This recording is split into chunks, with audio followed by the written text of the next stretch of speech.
अस्सलाम वालेकुम, मैं हूँ आपका होस्ट सईद खान। प्रोग्राम आखिर कब तक पे हाजिर खिदमत हूँ। मेरे साथ मौजूद हैं सीनियर तजनिगार मियां मुत्तबा रहमानी। आज हम बात करने वाले हैं मजमूई सियासी सूरत हाल पर।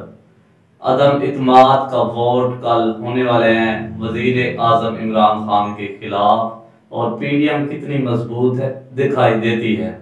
मियां साहब, आप इसको किस तरह देखते हैं? मजमूई सूरत सियासी सूरत हाल के बारे में आपको क्या व्यू है, क्या कहना चाहिए इस बारे में? बिस्मिल्लाहिर्रहमानिर्रहीम। सईद खान साहब, मैं इंतहाई मशकूर हूँ आपका कि आपने मुझे इस बार भी इस अहम मौजू पे लबकुशाई का मौका फराहम किया। आपने बात की है कि मुल्क की मजमूई सियासी सूरत हाल।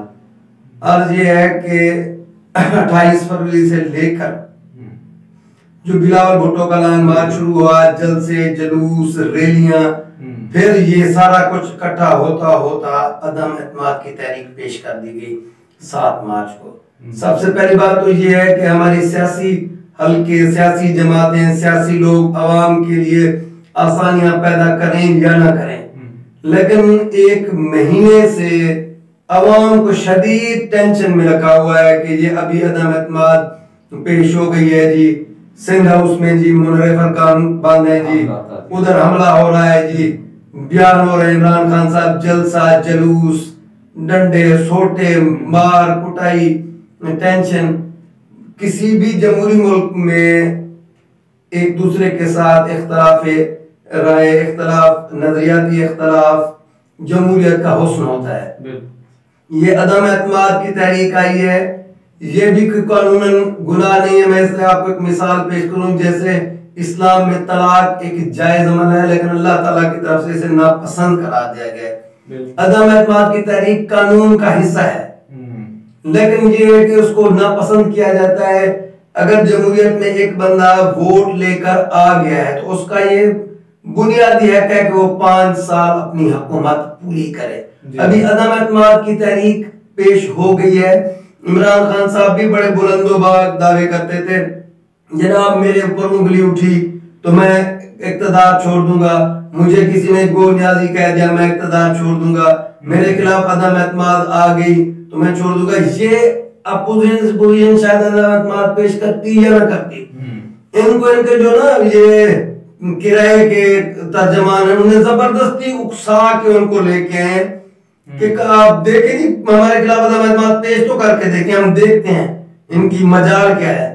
जब आप ऐसा करेंगे तो फिर बंदा फिर ऐसे इंतहाई कदम उठाने पे आ ही जाता है। अभी अदम एतमाद की तहरीक पेश हो चुकी है, बड़े पेचो खम मुश्किल मराहल से, टेंशन से गुजरते गुजरते ये इत्तेहादियों के इजलास हो रहे हैं जी। कभी काफ लीग ने एमकेएम को बुलाया हुआ है, एमकेएम ने फजलुर रहमान को बुलाया हुआ है, कभी नून से मिल रहे हैं, कभी हुकूमत से मिल रहे हैं, बड़ी मुश्किल के साथ अब जाके एक सूरत हाल वाज़ेह हुई है कि कल अदम एतमाद पे वोटिंग होनी है। अच्छा, मैं आपसे ये जानना चाहूंगा, खान साहब ने एक खत लहरा कर दिखाया और कहा कि मुझे पहले बाहर के ममालिक से धमकियां मिल रही है, उस खत में लिखा हुआ है। इस बारे में कुछ आप अपना व्यू दें। पहली बात तो ये कि खान साहब ने, मैं कानूनदान तो नहीं हूँ, अपने हलफ से इनराफ किया है। ये मुल्क का जो वजीर आजम होता है उसके सीने में रियासती राज दफन होते हैं और ये हलफ उठाता है कि मैं इन राजों को जाहिर नहीं करूंगा। खान साहब ने बड़ी ज्यादती की है। पहली बात तो अब इस खत की क्रेडिबिलिटी पे उंगलियां उठने लगी हैं। ये तो पहले उन्होंने फरमान जारी किया कि ये खत है, बाद में ये मरासला निकल आया। असल इशू ये है कि असद मजीद साहब एक डिप्लोमेट हैं पाकिस्तान के, उनके साथ अमेरिकन डिप्लोमेट ने डिस्कस किया है कि आप आलमी सतह पे रशिया जा रहे हैं, चाइना जा रहे हैं, यूक्रेन का मसला है, क्या ये जो इसके नतायज, संगीन नतायज जो है, पाकिस्तान इसकी जिम्मेदारी उठाएगा? जो आप ये कर रहे हैं आलमी सतह पे, जो आप इशू क्रिएट कर रहे हैं, इसका जवाब दे कौन होगा? उन्होंने बात की। असद मजीद साहब ने गालिबन शाह महमूद कुरैशी साहब को ये मैसेज कन्वे किया माजरत के साथ। वहां से ये मसला बहुत ज्यादा बढ़ गया। अगर ये चीज थी भी सही तो इमरान खान साहब को चाहिए था कि वो अपने जो सिक्योरिटी इदारे हैं या जो इस चीज जिनके साथ ये बात डिस्कस की जा सकती है उनके साथ डिस्कस करते हैं। ये ऐसे पब्लिकली आके लहरा लहरा के ये वजीर आजम के जो मनसब को ये चीज उनके लिए बेहतर नहीं थी। जहां तक रही अगर ये खत लिखा गया है, मरासला है या किसी एम्बेसडर ने इस तरह का कुछ लिखा है तो उसकी शदीद अल्फाज में मजम्मत करते हैं। पाकिस्तान किसी का भी गुलाम नहीं है, हम एक आजाद खुद मुख्तियार मुल्क हैं, अपनी खारजा पॉलिसी बनाने में अपना इख्तियार खुद रखते हैं। लेकिन जो काम इमरान खान साहब ने किया है अपनी हुकूमत को बचाने के लिए, ये कम से कम अच्छी बात नहीं है। अच्छा मियां साहब, ये पीडीएम के टोले को अभी तो आप देख रहे हैं इकट्ठा है, क्या ये वजीर आला या वजीर आजम का जब अदम एतमाद अगर ये पीडीएम जीत भी जाती है तो जब ये इनकी बारी आएगी वजीर आजम बनाने की तो ये फिर क्या करेंगे? मेरे ख्याल में इनकी आपस में लड़ाई भी हो सकती है शायद। जनाब वाला मेरी नाकस राय ये है कि मुल्क को कौम और ये अपोजिशन जमातों के लिए ये बेहतर था कि इमरान खान साहब को 1 या सवा साल जो बच रहा है हुकूमत करने देते ताकि इमरान खान सियासी शहीद भी ना बनते और ये कहने के लिए भी उनको ये उज़्र ना होता कि मुझे हुकूमत नहीं करने दी जा रही, नहीं की मैंने तो ये कर देना था, मैंने वो कर देना था। अगली बात आ गई इन जमातों की। जब तहरीक अदम एतमाद पेश हुई तो काफ लीग, MQM, बाप पार्टी, छोटे बड़े सारे इत्तेहादियों ने बड़ा अजीबो गरीब किस्म की जी मीटिंगें, ड्रामेबाजियां सब कुछ किया है। उसके बाद जाके कोई किसी से मिल रहा है, कोई किसी से मिल रहा है। अभी मुनहरिफ अराकीन जो सिंध हाउस में बैठे हैं। बात यह है कि इमरान खान साहब ने जिस वक्त हुकूमत बनाई तो एक लूली लगड़ी हुकूमत थी। खान साहब को यह पता था मादर हुकूमत नहीं चल सकेगी, चले जैसे जैसे चल गई। उन्होंने इत्तेहादियों के साथ वादे किए, पूरे नहीं किए। आजाद हकीम शामिल के उनके साथ वादे होंगे, वो पूरे नहीं किए। जो उनके अपने मुनारे अराकीन है, किसी को वज़ारत मिली, किसी को मफादात मिले, किसी का काम नहीं हुआ, वो भी मुनहरिफ हो गए। इमरान खान साहब को भी चाहिए था कि जब तक वो 2, 2.5 साल 3 साल हुकूमत चल सकी है, जब उन्होंने महसूस किया था कि अब ये सारे मुझसे नाराज हो चुके हैं, बजट पेश करके fresh election, mid term election call कर देना चाहिए था। उससे ये फायदा होना था कि इमरान खान अगर दोबारा बहुत सादा अक्सरियत जब मजबूत मैंडेट लेकर आ जाते तो फिर हुकूमत चलाने का मजा था। अभी ये जो हुकूमत चल रही है, इनके जो अपोजिशन है, इन्होंने दुखती रग पे हाथ रखा है। इत्तेहादियों के वादे पूरे नहीं हुए, इलेक्टेबल्स के जो मसाइल थे हल्के के पूरे नहीं हुए, उनको देखकर उन्होंने इस चीज को कैपिटलाइज किया। इमरान खान साहब ने जो उन्हें अमेरिका बरतानिया में बैठ के फंड देते थे, चंदा देते थे, सारे के सारे मुशीर लेके आ गए। जो इलेक्टेबल थे, जिन बेचारों ने हल्के से इंतखाब लड़ के वोट लेके आए थे, उनको खुडे लाइन लगाया हुआ था। अभी वो जब इमरान खान साहब की उम्र खत्म होगी, सबसे पहले वो अमेरिका बरतानिया कनाडा भाग के चले जाएंगे। ये जब भी ये अपोजिशन भी सिर्फ इमरान खान को हटाने की सिर्फ इकट्ठी है। जब इनको हटा लिया जाएगा, ये इनके अपने मोटिव्स हैं, नवाज शरीफ साहब की नाअहली, मरियम नवाज की नाअहली, तरीन ग्रुप, अलीम खान, उनके जब ये मसाइल हल हो जाएंगे, जरदारी साहब के कुछ इश्यू हैं, मौलाना फजल रहमान साहब के, ये मुझे नहीं नजर आ रहा कि 6 महीने भी ये इत्तेहाद और हुकूमत चल सके। लेकिन इन्होंने सिर्फ इमरान खान को जो हटाना है, उस हद तक ये इकट्ठे हैं। वजह क्यों इमरान खान को हटाने के चक्कर में? आप 1 साल तो वैसे रहता था, इलेक्शन में 2023 में इलेक्शन होने ही थे, तो 1 साल में क्या क़यामत आ रही थी? अदम इत्मीनाद या इस चीज़ की तारीखें, जलसे, जुलूस, हंगामा, सूरत हाल जो कि इन्होंने इख्तियार की हुई है, इस बारे में आपका क्या व्यू है?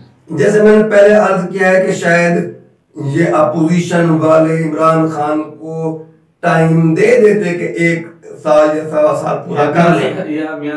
इनके अपने जी हुक्म हजरत के साथ जो खान साहब कहते थे मैं इनको NRO नहीं दूंगा, यही NRO की गेमें हैं या कुछ और देखते हैं आप? अभी तो खान साहब NRO खुद मानते फिर रहे हैं। अच्छा। ये मैं आपको अर्ज कर रहा था कि ये जो अदम एतमाद है ना सर, पहले भी सेनेट में हुआ है, बाकी भी वोटिंग उतरे हैं, कानून साजी में गवर्नमेंट ने अपोजिशन को हमेशा डिफीट किया था।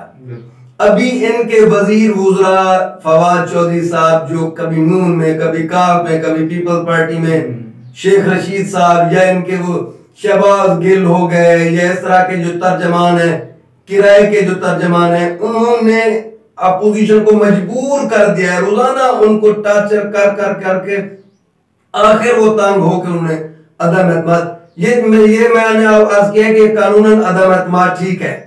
ये जरदारी साहब पिछले 1-2 साल से कह रहे थे कि आप अदम एतमाद ले आए, लेकिन उस वक्त तक उन्हें ट्राई भी की तो कामयाब होते नजर नहीं आ रहे थे। जब उन्होंने महसूस किया कि उनके अपने जाती अराकीन मुनहरिफ हो चुके हैं, अलीम खान साहब उनसे नाराज हैं, तरीन साहब उनसे नाराज हैं, चीना ग्रुप हो गया, इस तरह के बहुत सारे अवामिल, हर बंदा देख रहा होता है कि जब बंदे का अपना जाती ग्रुप कमजोर हो चुका हो, मुखालिफ ताक में बैठा होता है कि अब इसको नकब लगाई जाए। ऐसे इशू, ऐसे मामलात, ऐसे हालात इमरान खान साहब की हुकूमती इत्तेहादियों और उनके वजीर मुशीरों ने हालात पैदा कर दिए कि उन्हें अब अदम एतमाद कामयाब होती हुई नजर आई। इस वक्त तक मेरे हिसाब से हुकूमत, इमरान खान साहब कहते थे कि मैं ये कर दूंगा, अभी तक कुर्सी से चिमटे हुए हैं, उन्होंने भी इखलाकी जुर्रत का मुजाहरा नहीं किया। चलें जी, मेरे खिलाफ अभी अदम एतमाद आ गया है, मैं एतमाद खो चुका हूं, छोड़ें जी, फ्रेश इलेक्शन कॉल करते हैं। जब आप इक्तदार से इतना मोहब्बत करेंगे तो फिर आप पे उंगलियां उठेंगी, मुखालफिन आप पे इस तरह की कीचड़ उछालेंगे। अच्छा, मैं सिर्फ ये जानना चाहूंगा, अभी आप पीडीएम को ज्यादा मजबूत दिखाई देते हैं, आपको दिखाई देता है कि या हुकूमत पीटीआई ज्यादा मजबूत है इस सूरत हाल पे? नंबर ऑफ पॉइंट की एंटी पीडीएम की नंबर ऑफ पॉइंट कितने हैं और हुकूमत के कितने हैं, अंदाजा आपको कुछ? वैसे तो जी अपोजिशन 200 अराकीन का दावा कर रही है, लेकिन मुनहरिफ अरकान, जो बंदा जिस पार्टी से जीतता है उसमें उसी पार्टी का हक है। अगर आपको इख्तलाफात हो गए हैं तो फोरम है, आप स्पीकर के पास जाके अपने सबमिट कराएं कि जनाब आप मुझे बोलने का मौका दें। आप हुकूमती पॉलिसियों से अगर आपको इख्तलाफ है तो आप तनकीद करें कि जनाब ठीक है, हमने आपके टिकट पे जीता है, आपके साथ खड़े हैं, लेकिन आप अपने मंशूर एजेंडे पर पूरे नहीं उतर रहे। एक फैक्टर ये है कि पहले तो मुनहरिफ अराकीन का शोशा फैलाया गया। ये मुनहरिफ अराकीन, जब हुकूमत ने वावेला किया जी हम 63A गद्दारी पार्टी से गद्दारी है, हम इस तरह के उनका वोट कैंसिल करा देंगे, तो अपोजिशन ने उसको छोड़ के नए पत्ते शो किए।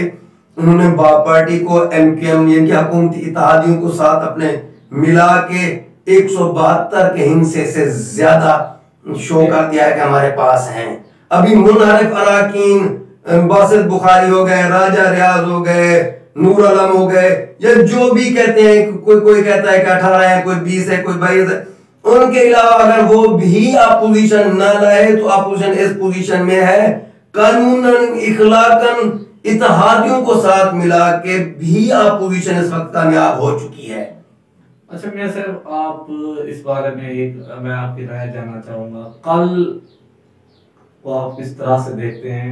हो सकता है कि अपोजिशन या हुकूमती पार्टी कुछ अपने सपोर्टर वर्करों को लेके आए, वहां पर तसादुम भी हो सकता है क्या? देखें जी, ये हो नजर तो ऐसा रहा है, लेकिन अल्लाह करे कि ऐसा ना हो। अगर इमरान खान साहब अक्सरियत खो चुके हैं तो उनके पास कोई इखलाकी जवाब नहीं है कि आप पब्लिक को, अफसोस की बात यह है कि आपको वोट आपके करोड़पति, अरबपति, मालदार मेंबर असेंबली जिनको आपने एतमाद करके टिकट दिया, वोट वो नहीं दे रहे। आप आम पब्लिक बेचारी को इकट्ठा कर लेते हैं, हर 8वें 10वें दिन टेंशन बना लेते हैं। अवाम ने आपको वोट इमरान खान साहब दिया है, ये अभी आप वजीर वुज़रा इकट्ठे कर लेने या मेंबर असेंबली को जब वोट दे के आए तो उन पे कोई आवाजें कसना, कोई धक्कम पेल होना, या ये कोई इखलाकी या कानूनी या कोई जमहूरी माशरे में ये कोई अच्छी चीज नहीं है। आप मैंने एक बार बोल गए थे एनआरओ, अभी इमरान खान साहब कि जो बाबर अमान साहब है ये तजावीज पेश कर रहे हैं जी, कोई सेफ रास्ता निकाला जाए, कोई महफूज रास्ता निकाल, इसे एनआरओ कहते हैं। उससे बेहतर था कि आप एनआरओ लेने देने की बजाय इक़्तिदार से अलग, मेरी जाती ख्वाहिश है कि इमरान खान साहब को 1 साल पूरा करना चाहिए जितना उनका टेन्योर है। अगर आपसे नहीं हो रहा तो ये एनआरओ ले दे न करें, या आवाम को ले आके खाम का बद अमनी हुकूमतों का काम। इमरान खान साहब जल्द से जुलूस गालम गलूच, अपोजिशन तो प्रोटेस्ट करती है, हुकूमत का ये वतीरा नहीं होना चाहिए।